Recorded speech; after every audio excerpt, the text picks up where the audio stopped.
this morning I thought I would just share with you some of the benefits of the Klema's Stitch Perfection needle. It's here made in Australia. It was developed back in the 2001 and we've been manufacturing it here at Klema's Bunch Embroidery head office ever since. Some of the benefits I would like to share with you are: it's got a simple threading method, just pushing the needle threader all the way through and dropping the unravelled thread into the loop and pulling it back, disconnecting, and you're ready to stitch.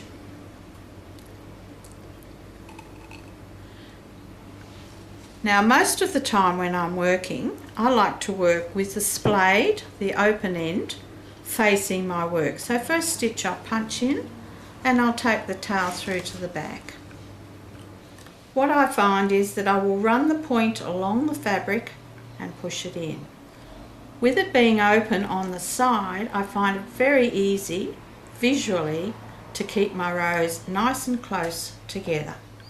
As you can see, I'm just running it along the surface, staggering those stitches as I go.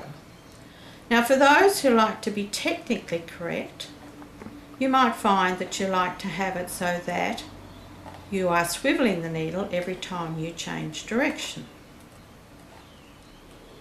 Doing it this way, I find that you can come up with a very neat edge on your work.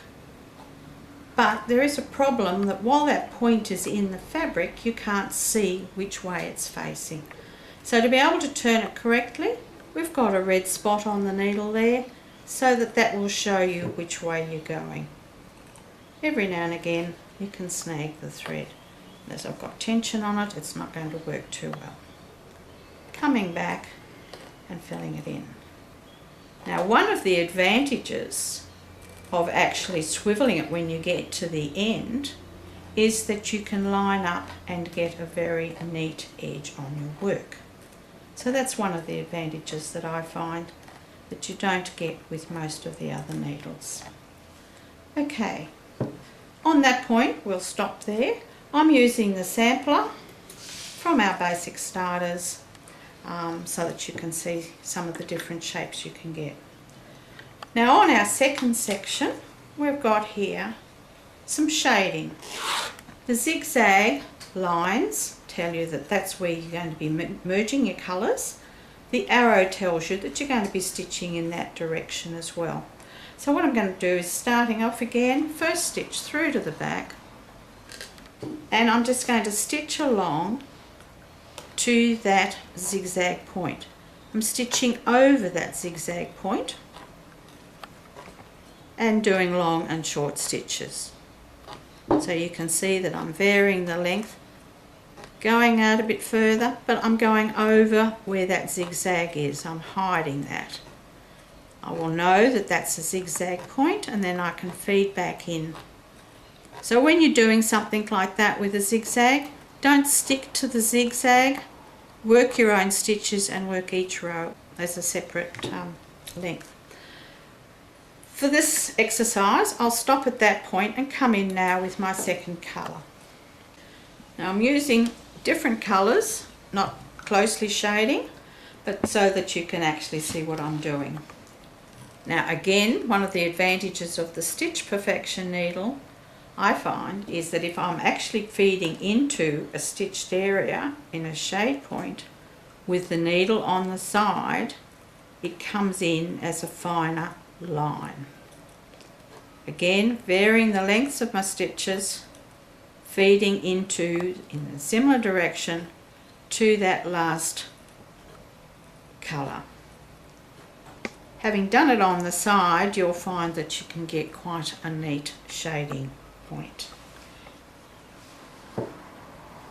Right now I'm going to show you how I do the wedging, and again using the needle to the advantage. Again, I've got that open splayed facing the line away from my hand, and visually I find that I can see where I'm going. I'm aiming at this point back here, but not every row is going to go there. So I'm going out. Again, I'll only come part way down, back out again. Again, visually I find with this needle, It makes it very easy to be able to keep your directions fairly consistent. Short stitch there and then back on again, making sure you've got no restrictions on the thread flowing through your needle. Again, I'm using the needle on the side, which for many is not technically correct, but because of the way the thread comes out of the needle, you will find that it keeps it nice and neat and it will flow okay for you.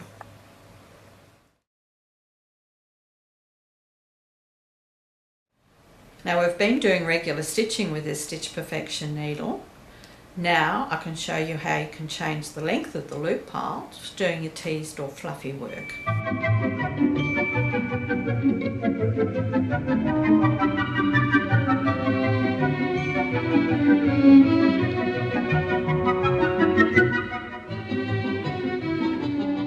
As you will notice, there's a red sleeve on the needle point. If you slip that off, that will give you the longer loop pile for when you want to do your fluffy or your teased work. So it replaces both of the different lengths that you need for doing the different work with bunker.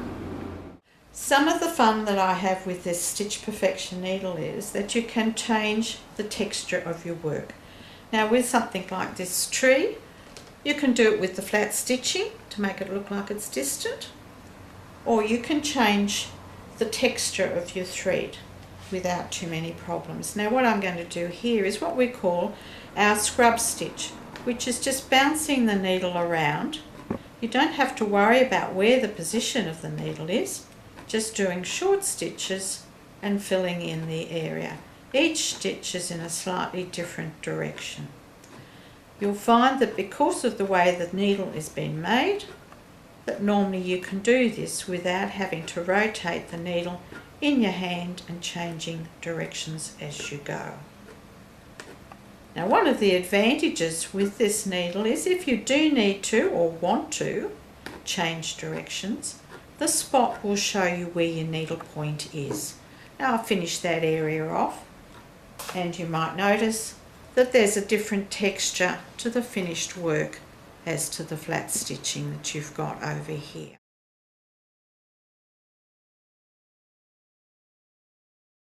Another thing that I love about this needle is that you can do some what we call instant French knots. Now with your other needles, most of the other needles, you're able to do a reverse stitch. With this needle we find that by swiveling it when you bring it up, you can also turn it into a French knot. So what I've done is, I'm just going to show you bringing the needle up from underneath. I'm rotating that needle shaft twice and then pulling it down slowly, and you can get yourself an instant French knot.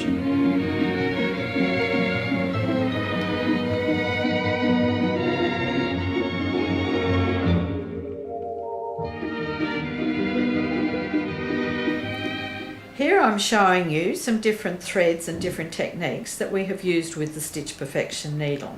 As you might notice, it's a tapestry canvas, but what we have done is stretched it tight over our fabric so that that will hold the stitches in place. Here we've got the bunker yarn. We've stitched it as we would normally in a punch embroidery method, but you can see that it changes the character of your tapestry. We've got the crewel wool through here. We've got a luminaire thread through here. And then up the top here, I've used the 6 strands of the DMC.